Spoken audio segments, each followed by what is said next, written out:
Okay, guys. Well, this old Pro 15 here, my freaking tripod will actually hold up the camera, kinda, is the same one. Smells good in here. That you guys have seen me beat the crap out of for years. It's been in the T-Max and been overheated to like 350 degrees and all sorts of other stuff. Anyhow, it still runs, but it loses compression when it gets hot. Right? It'll stop running. It doesn't really tune that good anymore. The compression seems okay because it was only running for about maybe 15-20 seconds before I turned my camera on. So what we got is a new piston and sleeve.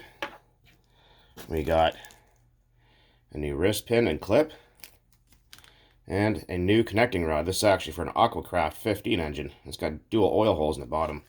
This still has the handmade connecting rod in it. So, without further John here, I know I need to get better camera gear here. This is getting really ridiculous. Let's get to taking some screws out here. Let's see if I can't get a better angle here before I... Oh, fuck's sakes. There's dumb everywhere. Dumb got on it, and that's it. Once dumb gets on stuff, it's screwed forever. Anyways, so I'm going to pause. I'm going to take the screws out because I don't want you guys to sit there and watch that for 10 minutes. It's like a lot of these videos, you see somebody fumbling with their screwdriver for 15 minutes. You get a lot of people skipping over. Straight to the point is what we want here. Right back. Also, a tip, when you're taking off pull starters of any kind, don't just pull on the pull starter. Grab yourself, if I got one, that's got mayonnaise on it, but that is okay, because this thing's run on just about everything. Take yourself a knife and slip it in behind and take off your pull starter like that, because a lot of these don't have a retainer to hold that spool in place. And what will happen is if you yank on it, sometimes it gets stuck to that starter bearing, and it will pull this off, and your starter spring will go twang and fly all over the goddamn room and piss you off to the highest level of pistivity, and you just don't want that. That ruins your day. Now is a good time to take and soak your starter bearing in some brake parts cleaner. Get in there and finger bang it out with a Q-tip real good, and dress up your starter shaft. There's a lot of oil in there, but it's my back plate's not in very good shape anymore. But I have another one on order. Where the fuck am I filming this part? Hold on. Okay. This freaking tripod is absolutely infuriating. Anyways. So. Also, be careful because there's a very thin... See it? There's a plastic gasket there. You don't want to lose that. Real easy to lose it. Right. So, we're doing basically like an in-frame rebuild here, like what you do in a semi-truck. So rather than taking the whole block out, because my block is, or not my block rather, but my engine mount is in poor condition, I don't want to strip it already farther than it's already been stripped, so I'm trying to avoid that as much as I can right now. Let's see here, just grabbing a couple of photos for the group.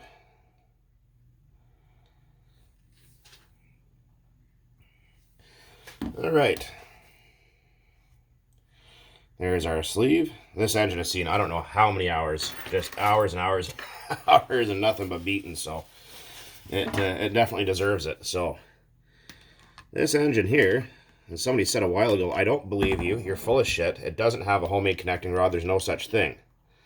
Well, if I can get this thing out of here, I might have to pull on it with the pliers a little bit.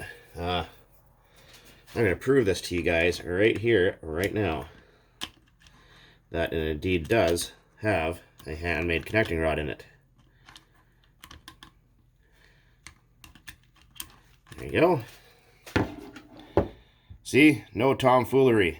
There you go. There you have it. So all the people that said it didn't happen, you're stupid. Anyway, there you go. See? Handmade rod.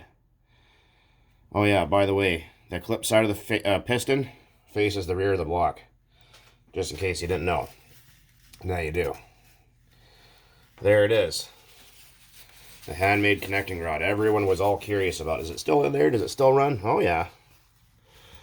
Reason why we're not doing any bearings on this is because I recently just did them. You guys already saw a video about that. In a second here, I'm getting a photo. But, yeah, no, the rod has seen, I don't know how many gallons, probably 4.5 gallons maybe. And it's still not in bad shape, but like I said, this thing needs some drastic help with engine parts because they are extremely, extremely worn.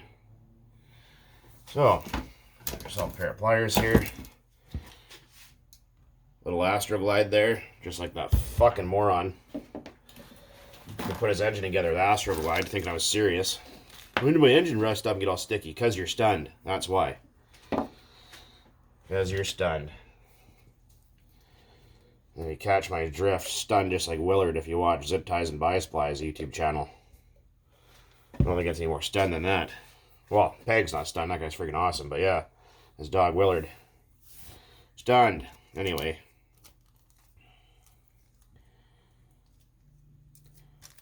Fucking thing can't get the damn package open here.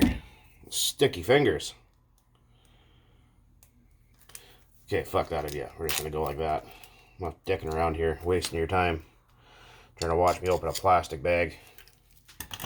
No one needs to see that. Anyways, so, like I said, the pin, or captured side, or non-captured side, the piston pin clip side faces the rear of the block in Pro 15s. In case you didn't know that, now you do. These are all brand new parts. They are clean. And our connecting rod has, I don't know if you guys can see it, but I'll try to see. There's like a little bit of a chamfer in that bottom pin bore. You can kind of see it there. This side doesn't have that, so it's this side right here that faces the crankshaft. So this will be different than your 3.3 because the clip side faces away from the chamfered side of the rod. I know that might fuck up some of you guys a little bit, but that's just how these are.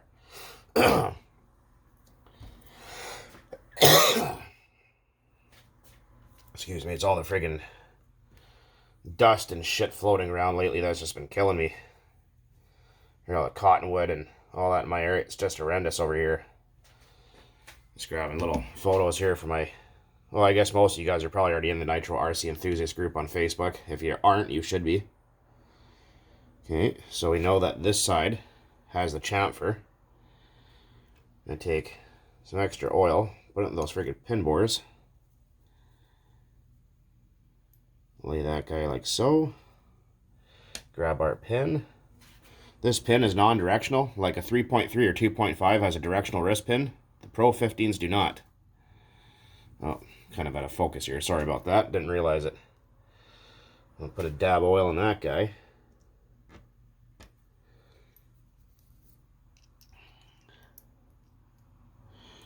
Yeah, so our chamfer side is facing the captured side. So this side has no clip. The chamfer side of the rod faces a side with no clip. Very important. Because you get that wrong, you might have fucked it. Maybe I can scoot this truck over just a little bit more. Is that? Yeah, that's better. There we go. All right, we're getting there. And like I had mentioned before, with these, a lot of people think, oh, you know, it's just simple. Just put the piston in any old way. And it's not what you want to do. Sure, it'll run like that, but it's not correct. Also, when you're putting your clip in there, get yourself a big Ziploc bag, one of the big giant ones. You can fit both your hands in there. And that way, with your little clip there, it's not going to go twing and fly away on you, because it really sucks when that happens, because the hobby shop wants $5 for these here. I can't believe it. For a piece of steel that might cost less than a penny. I'd like to find a manufacturer that makes specifically just these clips and buy like about 1,000 or 2 of them. All different ones. I'm sure maybe some of you guys out there might be able to point me in that direction. If that's the case, that'd be wonderful. There's a clip. Ah, focus, you idiot. There it is. See it? Okay. So we're going to try and roll this guy in. Trying to get this in frame here for you guys.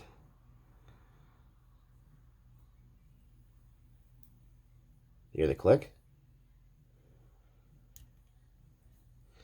They go in. There you go. It's in there. See it? Okay, so where is my brain for one? There it is. I know where it was. I just had to find it first. So take yourself an Allen key. Make sure it's clean. Make sure there's no shit on there. And just push ever so lightly on that clip right there. Just to make sure it's fully seated. Oh, I may need a smaller one for the back here. I can use the back side of these pliers. And just give it a little push either direction. Just to ensure that that piston pin clip is fully seated. Because if it's not, that can come out of there and do a whole lot of damage. Which, that's the last thing you want to have happen on your brand new engine parts. That's soaking. It's not even dirty. It looked like it was. Okay, so got some oil up in there. Oh yeah, someone was asking if this was a cast piston rather than machined. Yeah, it is. Someone made a video about that recently. This one's the same. See? These used to be more CNC machined, but TRX is, you know, obviously they fucking cheap out all the time, so go figure. Put some oil up in that wrist pin area, because that's a very high stressed part. There we go. Put some in that bottom pin bore. Nice and goopy. Because like I said, these bearings, bushings rather, they see a whole lot of stress when the engine first starts. Someone says, oh, you should never disassemble a new engine. Well, even if I buy a brand new engine from, say, like OS or, you know, Nova Rossi when they were still around or whoever, I take the time to disassemble the engine and completely clean it and oil it before I put it back together again and run it. A lot of people say that's just unnecessary. Well, it might be. I mean, I'm just, you know what I mean? Sometimes you just can't trust other people's handiwork. So, it's one of those things. Because I've got brand new engines that have all sorts of shit in there. You guys are going to have to bear with me for a minute. Because I can't film this, hold the truck sideways, and the phone all at once. Sorry about that. My apologies to you fine people. You guys have watched me do many, many, many, many Pro 15 rebuilds. Like, lots of them. Like, fucking tons. So, I'm sure this won't be any different. Anyways, you can see the rods on there. So that's with the chamfer facing in towards the counterweight of the crank. The piston pin, or clip side of the piston facing the rear of the block, right here. Okay. A lot of people say, you over oil everything. It's not what your mom said. A little Astroglide on there, a little dab will do ya, right? Yeah, people need to relax. Everyone's so bloody uptight these days. No one can take a joke. Well, they can. They can take it and fuck off is what they can do. Bunch of whiners. I can't stand it. I'm offended. Good. Shove it up your ass then. No one cares how you feel. Anyway. A lot of people say, oh, the Bug 404 is not a very nice person. Not a people person. Kind of angry and mean all the time. No, I'm not angry and mean. And I'm actually a pretty nice person. I just hate stupidity. When it can be avoided. Take some Astroglide. A little on your fucking finger there. And it'll slip right in like you bought at dinner. So sometimes you have to push the sleeve just in the right spot. I know my hand's in the way. Sorry about that. I'm trying here.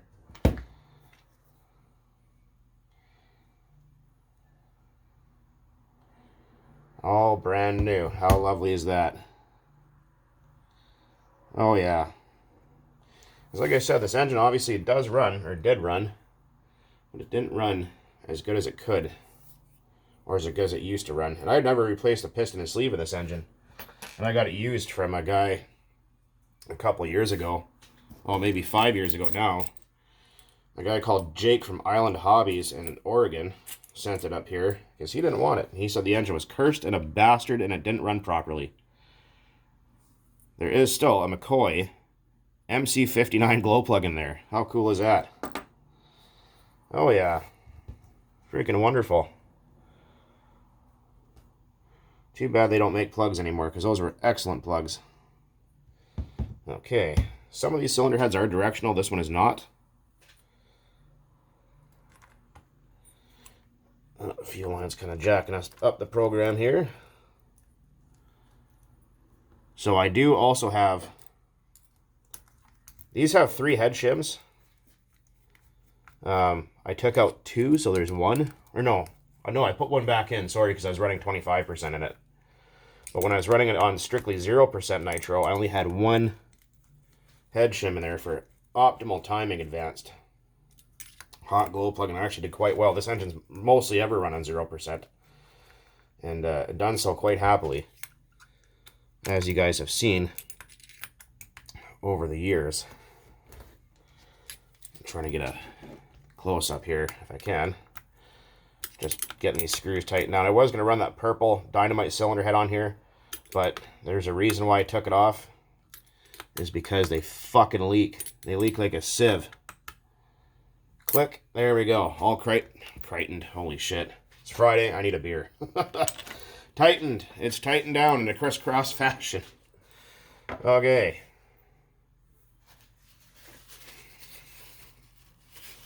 But just also want to say welcome to all the new subscribers and everyone that comments and stuff. You guys are all pretty freaking awesome. Hopefully everyone's doing good wherever you are in this crazy thing we call life. So, what I was mentioning before is sometimes these starter shafts get a little bit glazed up. So don't sand it here, but sand it right here, only in the front half with a little bit of like 1000 grit, just enough to buff it, just a touch. Don't lose your gasket. So we're sitting at bottom dead center. We're going to put our starter shaft at bottom dead center. Pop this guy back in. Sometimes you have to hold the flywheel and rock the starter shaft. Click, and it pops right in there.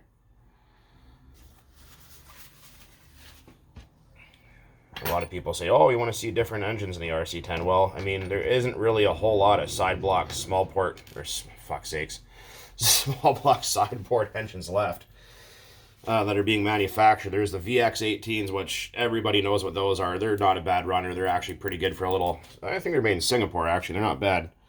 You know, the little VX16s and 18s, they run pretty good. Or the SH18s, or Pro 15s. I don't know what else is really left out there like that.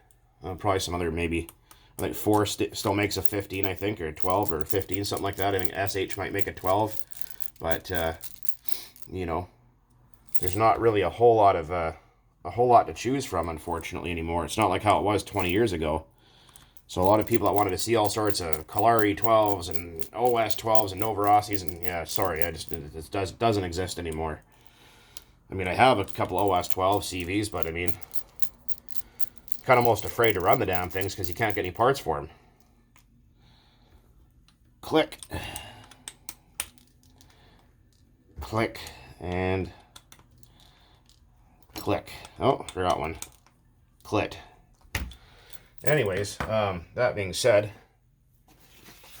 where was I going with that? I forgot. Anyway. Oh yeah, so my HPI Savage, everyone was wondering what happened with that thing. Well, it's currently sitting off behind me. Well, actually that was my cat, never mind, it looked like my truck for a minute.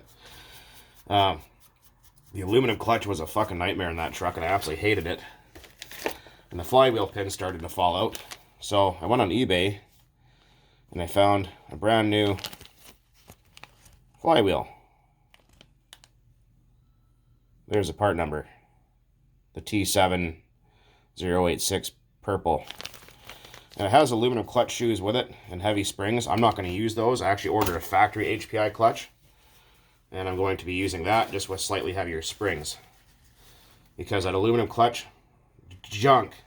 Freaking what I get? Maybe not even half an hour's worth of run time out of it before it started freaking chattering and melting. And yeah, no, fuck, I don't have time for that garbage.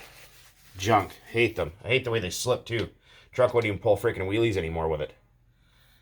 It was like driving around a car with a slipping automatic transmission. Terrible.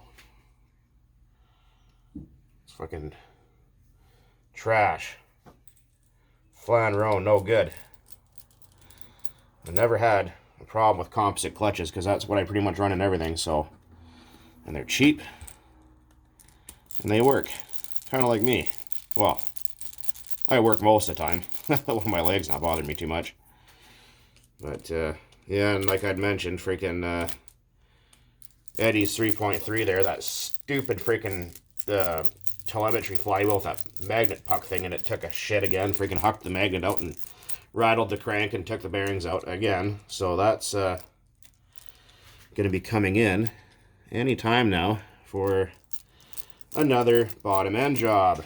Yay! How wonderful is that? Well, that's no big deal. That's a cool guy. I'm not going to charge him anything for it. It only takes me 20 minutes to take the engine out and replace the bearings anyways. I'll do that on camera for you guys. So, yeah. I lost my wheel nut, otherwise I'd put that back on. I am going to start this up and break it in a different video because I don't have a heat gun currently. And I don't want to try and start a cold engine, although it's not cold outside. But I want to put a heat gun on it and do it the right way. The Adam Drake method is what I use. Oh yeah, update on this stinky little freaking Highness 20 sized engine from Japan. I have to find a set of screws. There's only one. The old fart that had it before me lost all the screws, but it just basically need to be put back together. I'm going to take it apart and clean it again, and I'll do that on video. I'll see if I can find some screws that'll fit this. And we'll see if I can't get that prop driver off there and get this thing started up one of these days. I'm going to be running about 28% oil in there. 0% nitro, of course. But, anyways, I don't know why the hell he had it sitting in gear oil. That shit's corrosive to yellow metals like bronze bushings and stuff. But there you have it. The old Pro 15 is back together with new guts. Like I said, I already did the bearings in it, so I'm not going to do those again. And like I said, my engine mount underneath this guy down here is kind of stripped, and I haven't been able to find another one. So I don't want to take it out if I can help it, because I have all the screws Loctited. And I also didn't want to waste make another exhaust manifold gasket.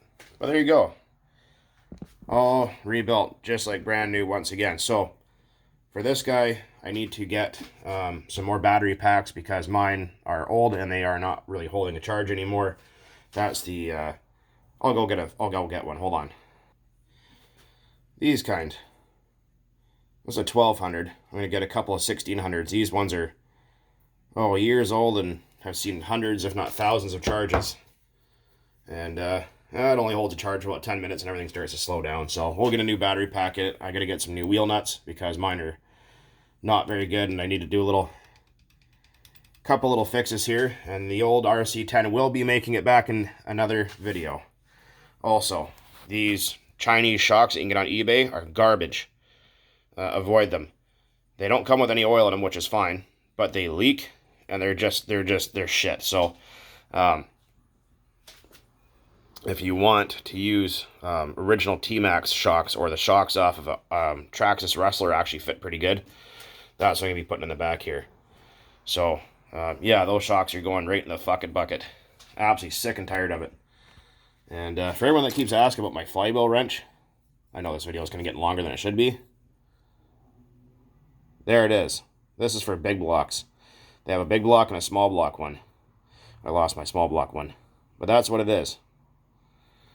Anyways, guys, as always, thanks for watching. I really, really appreciate it. All the comments and subscribers and everybody. There's going to be more content here soon. Richard's truck's running good. We're just waiting on some T-Max parts and a couple Wrestler parts. And some parts ready there. And we will be back up and running shortly.